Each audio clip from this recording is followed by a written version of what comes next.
que te levou, né? Qual a sua relação lá na infância, muito provavelmente, para você, cara, ficar com isso aí, pô, um dia eu vou escrever o livro, isso veio depois, qual que é a sua relação com a Disney de infância? Foi de infância, por exemplo, como eu sou um idoso, eu sou de 71, então assim, cara, na década de 70, né, então a gente tá falando do Brasil, tá? Não tô falando dos Estados Unidos porque o Disney já tinha morrido, mas no Brasil, a gente tinha, pô, Clube do Mickey, tinha várias coisas assim, e Disneyland, né, o parque e Disney World, era algo impossível pra gente. Praticamente impossível. Até finalzinho dos 80, 90, pô, cara, pro cara ir pra Disney, o cara tinha que ser muito, muito, muito rico. Então, assim, era algo realmente impossível. Então, eu ficava só no sonho. Então, meu pai me alimentava muito com livros. Muito livro. Eu sempre gostei muito de ler e sempre da Disney. Então, eu tinha vários livros de histórias, por exemplo, todas. Eu tenho eu lembro que ele está até hoje em casa, é bem antigo, tem uma mini enciclopédia, que são 4 volumes da Disney. Então é sobre natureza, sobre aventura, sobre animação. E eu sempre devorava aquilo, bicho, mas assim, completamente apaixonado. E a figura dele, porque atualmente poucas pessoas falam dele. A figura do Walt Disney para a geração atual praticamente não existe. Muita gente vai no parque e não sabe nem... por que é o Walt Disney? Porque tem um cara que chama Walt Disney, porque ninguém nem sabe. Nossa, jura? Porque ficou apagada com... A criançada de hoje em dia não... Antigamente não, porque antigamente ele tinha... Como ele tinha programa na TV, e como o próprio Clube do Mickey aqui às vezes tinha trechos ele apresentando, então você tinha a figura do americano em si, que era a figura do tio Walt, né? Que era o carinhoso, era o tio que todo mundo queria ter. Tá? Então você tinha aquela marca, né? Depois foi sumindo, com o tempo foi sumindo muito. Então as pessoas não têm muito esse contato que no passado tinha. Então era o meu fascínio por esse cara. Eu falei, pô, quem é esse sujeito, velho? Pô, ele é muito gênio, né? É mais ou menos parecido, guardadas as devidas proporções, que eu até tive com ele ontem, que é muito meu amigo e muito me orgulho disso, que é o Maurício de Souza. É praticamente a visão que a gente tem do Maurício hoje, né? Eu vi ontem, cara, eu tava com ele fazendo um evento, pô, criançada, adultos, ficam tudo doido quando ele passa, tal, porque ele tem aquela imagem, é a figura do Maurício de Souza. A aura. Exato, o Walt Disney era isso. Então eu digo assim, como o Walt Disney faleceu já há muitos anos, isso vai se apagando naturalmente, né? E infelizmente vai se apagando, tal. Eu falei, pô, eu quero muito escrever sobre esse cara, tal, eu precisava, queria fazer alguma coisa, queria fazer. E você falou da infância, então aí na infância eu tinha essa paixão louca por ele, e acho que o fator principal que ficou impregnado e nunca saiu assim da mente, tinha um restaurante, cara, na Praia Grande, assim, pizzaria, sei lá, e acho que o cara tinha muita grana, e ele ia pra Disney e tal, e ele pregava fotos, cara, fotos no restaurante.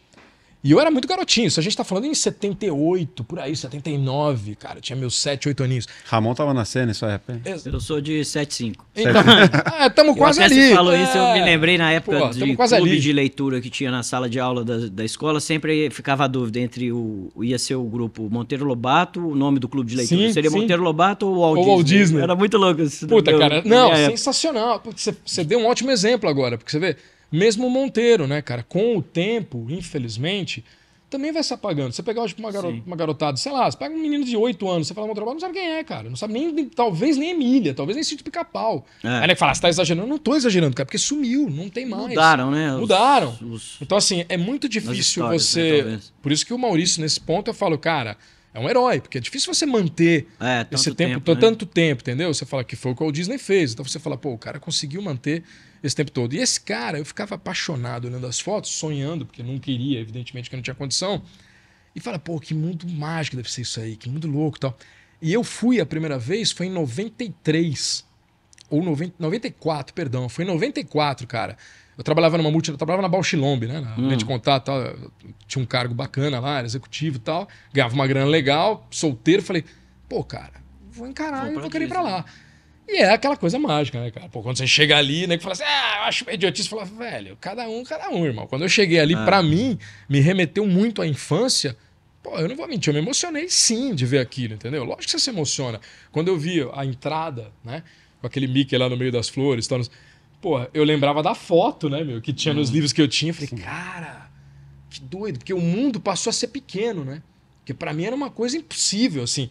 E aquilo passou a ser pequeno. O Walt Disney acabou se tornando mais meu vizinho do que eu imaginava. Falei, pô, agora eu tô aqui, agora eu vim, né? Eu vi como é. Então, assim, e com o tempo, crescendo e tal, ficou isso na mente. Eu falei, eu tenho que escrever alguma coisa sobre esse cara exatamente para tentar, de alguma maneira, manter a imagem desse cara e manter quem foi esse cara, porque pode ser, como já está desaparecendo, com o tempo some. Eu vou dar um exemplo aqui básico, assim, que muita gente pode ficar chateada. Até. Eu sigo um grupo que é Eu Amo a Disney e tal. E tem uma galera legal que gosta muito do Walt Disney, mas assim, sem chute nenhum, tá? 98 ou 99% tá cagando pra quem for o Walt Disney. Eles gostam do parque, eles não querem nem saber quem é o cara. Então assim, e pra mim é triste. Eu fico olhando e falo, porra, velho, as pessoas não entendem. Pô, é meio triste, sabe? Você fala, caramba, um cara tão genial, tão brilhante, cara. Pô, uma das maiores personalidades, né, do século XX, assim, indiscutivelmente. É bacana ver como ele pensava, que eu acho que foi onde você acabou indo. Nessa coisa do parque, como foi? Ele planejou tudo antes de morrer ou aconteceu naturalmente? Como que foi Qual isso? Qual parque você fala? Das coisas dos parques e tudo mais. Porque parece que ele morreu e aí que depois fizeram os parques. Não.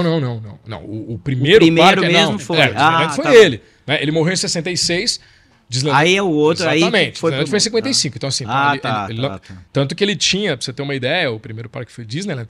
Ele era tão apaixonado que, pô, ele vivia no parque. Ele tinha um apartamento no parque. Dentro do parque, até hoje tem, né?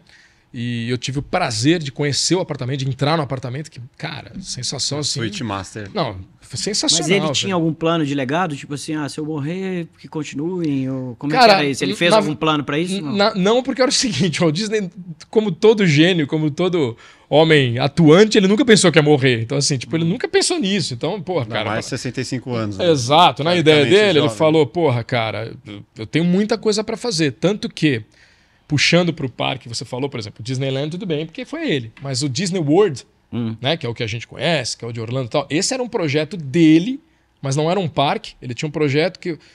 São muitas facetas que o Walt Disney surfava ali bem. Uma delas, para você ter uma ideia, era exatamente a parte de planejamento e construção de cidades. Então, assim, na ideia dele, cara, ele queria construir uma cidade nova. Porque quando ele fez o monorail, que a criação também veio da... Não é, quando eu falo criação, né, só para deixar claro, não é que o Walt Disney era um cientista, não, mas ele estava sempre à frente do projeto. Sim. Então ele contratava as melhores pessoas possíveis. É um produtor, né? Exatamente, para executar o projeto que ele tinha em mente. Então todos esses projetos... Idealizava. Multicâmera, né, que revolucionou o cinema. Todos são projetos dele, com pessoas, evidentemente, competentes para tal. Que não tira o mérito, né? Que não tinha mérito nenhum. É ele. E aí, assim, pô, quando ele fez o monorail, fugiu o autor do... Meu Deus, agora fugiu o autor do livro... Olha, que branco que me deu, meu Deus. Foda-se, não vou lembrar. Bem, Não vou lembrar. Não, mas é um autor bem mega ultra famoso. E chegou para ele na época e falou, pô, por que você não se candidata, cara, a prefeito de Los Angeles? Porque, porra, bicho, você construiu um parque que funciona, que tudo é maravilhoso e tal. Aí ele falou, eu não preciso ser prefeito de uma cidade se eu já sou rei no meu reinado ali, no meu parque. Na minha própria cidade. Na minha própria cidade. Só que ele ficou com aquilo na cabeça. Ele falou, pô, pensando bem, eu acho que eu posso pensar em algo, né, mais para o futuro e tal. E a ideia dele era o Epcot Center, mas não o Epcot que a gente conhece hoje. Sim. A gente conhece o Epcot Center, é uma grande feira mundial, né? Com vários elementos lá de tecnologia e tal. Na ideia dele, não, era uma cidade mesmo. No livro eu detalho muito isso, cara, toda a história. Ele construiu realmente uma cidade. Ele tinha um projeto de uma cidade, era isso que ele ia fazer. Cidade perfeita. Cidade perfeita, exatamente. Tanto que tinha aquela lance igual a colmeia, né? Então você tinha aquelas divisões, então, por exemplo, as escolas tal ficavam na região ali central, aí do lado ficavam as empresas, a população ficava mais afastada, e a coisa que era mais interessante é que os carros, no projeto dele, na cidade dele, todos os carros eram como a gente conhece o metrô, seriam subterrâneos, túneis, porque em cima eram só pedestres, só pessoas, e aí coisa... O cara tinha umas ideias assim, geniais e tudo fundado, não era que assim veio da mente dele. Eu cito lá várias referências bibliográficas dele mesmo, das coisas que ele estava lendo, que ele acompanhava, tal, que ele gostava muito disso.